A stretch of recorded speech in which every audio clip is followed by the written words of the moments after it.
how to touch and hold on the app icon to view notifications.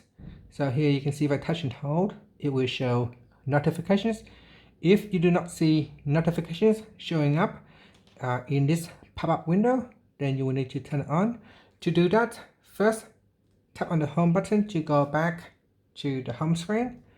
From the home screen, swipe down at the top to open up quick settings. Then tap on the settings icon. After that, we scroll down and then tap on home screen. Then we scroll down and tap on app icon badges. Now make sure you turn on app icon badges.